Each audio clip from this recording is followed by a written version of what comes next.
Let's now actually apply Newton's law of cooling. So just to remind ourselves, if capital T is the temperature of something in Celsius degrees and lowercase t is time in minutes, we can say that the rate of change of our temperature with respect to time is going to be proportional, and I'll write a negative k right over here. If we assumed our constant k is positive, then a negative k is going to be proportional to the difference between the temperature of our thing and the ambient temperature in the room. And once again, why did it have a negative there?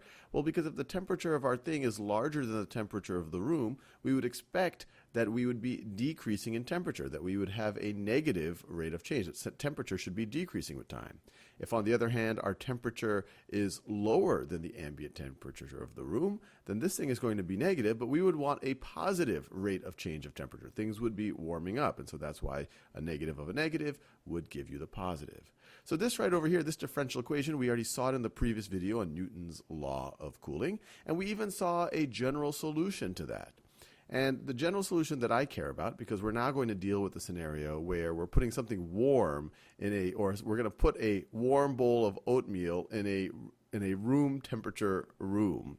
So given that, we're going to assume the case that we saw in the last video where our temperature is greater than or equal to the ambient temperature. And in that situation, our general solution boiled down to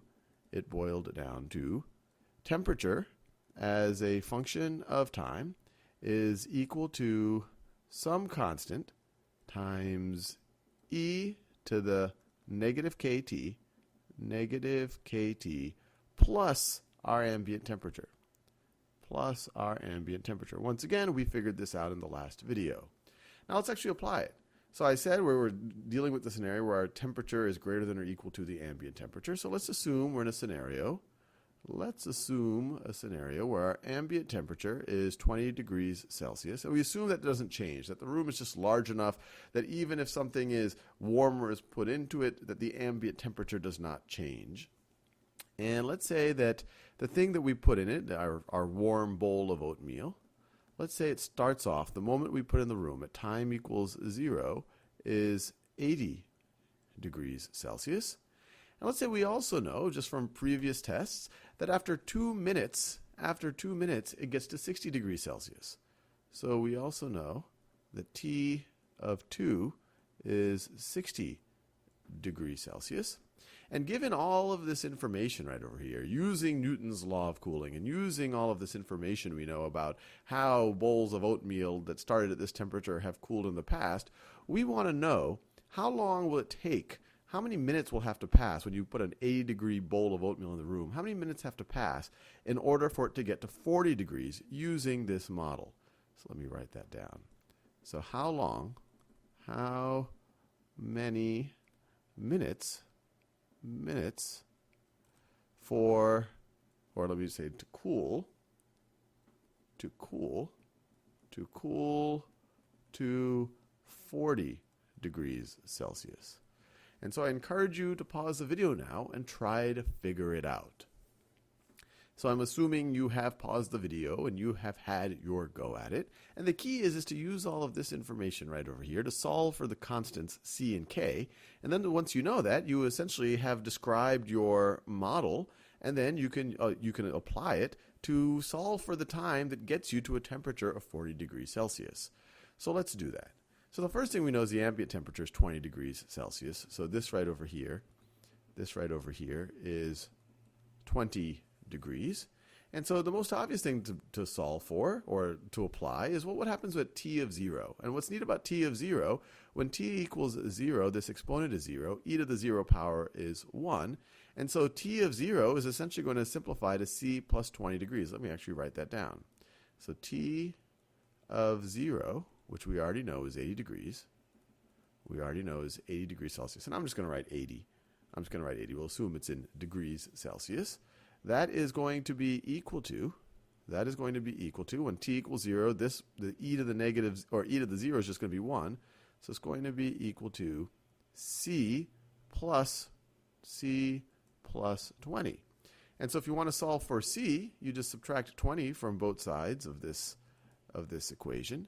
And we are left with 80 minus 20 is 60 is equal to C. 60 is equal to C. So we were able to figure out C. So let's write what we know right now. So we know that T, let me do that in that magenta color. We know that T of T, it's confusing, uppercase T of lowercase t, temperature as a function of time, is going to be equal to, let me do that same color, 60 E to the negative KT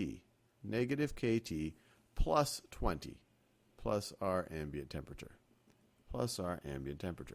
Now we need to solve for K, and we could use this information right over here to solve for K. T of 2 is equal to 60 degrees. So if we make T is equal to 2, this thing is going to be 60 degrees. So let me write that down. So let me write it over here so I have some space. So we have 60 is equal to 60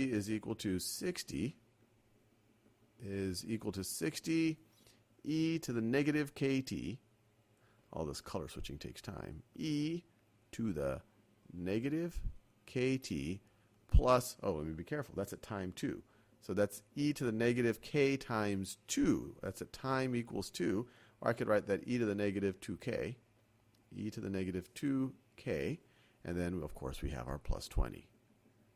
And then we have our plus 20. And now we just have to solve for k. And once again, at any point, if you feel inspired to do so, I encourage you to try to solve it on your own.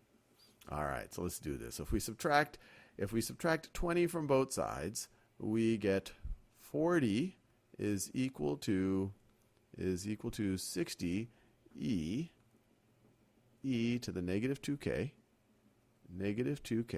Now divide both sides by 60. You are left with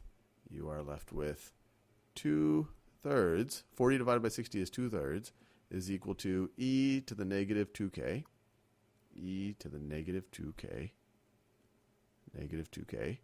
All this color changing takes work. Let me know if y'all want me to keep changing. I enjoy changing colors. It just keeps it interesting on the screen. But anyway, so e to the negative 2k. Actually, let me scroll down a little bit so I have some more real estate to work with. And now I could take, I could take the natural log of both sides. And so I'll have the natural log of 2/3 is equal to, the natural log of e to the negative 2k is just going to be negative 2k. That's the whole reason why I took the natural log of both sides.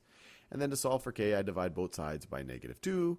I get k is equal to negative 1/2 natural log of 2/3. I just swap sides. Natural log of 2/3. Let me do that since I kept the colors going so long. Let me keep it that way. Natural log of 2/3.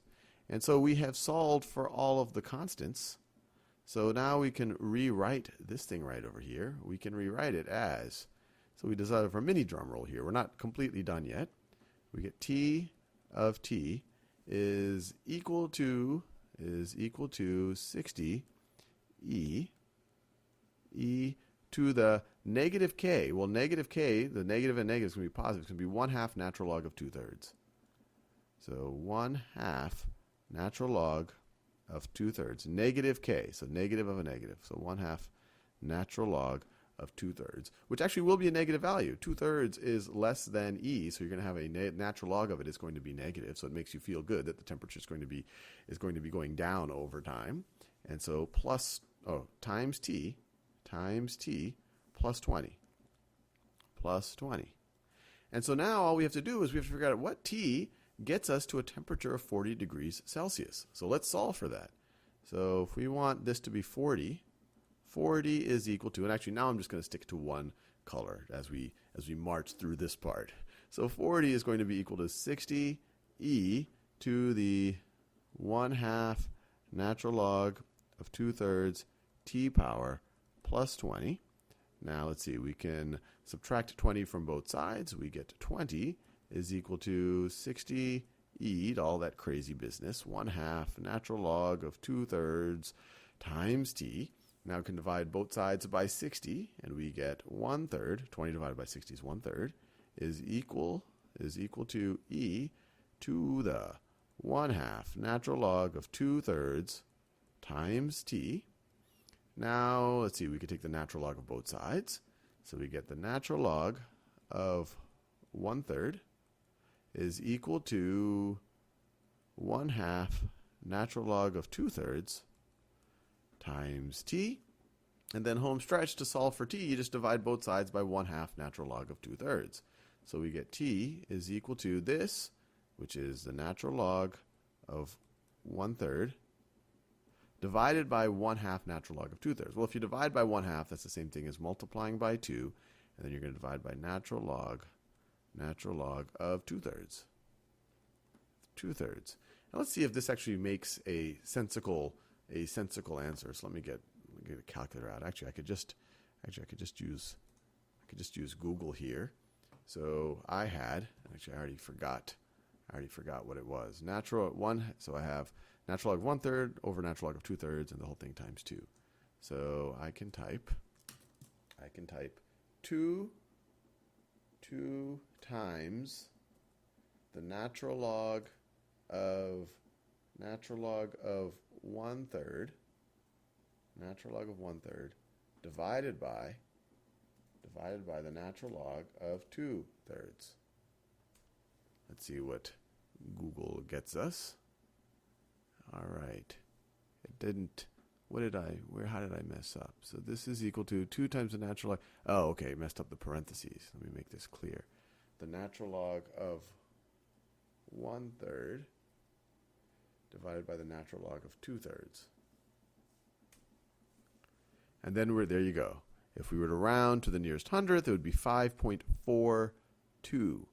So 5.42 minutes. Remember, everything we were doing were in minutes. So this right over here, this is approximately equal to 5.42 minutes.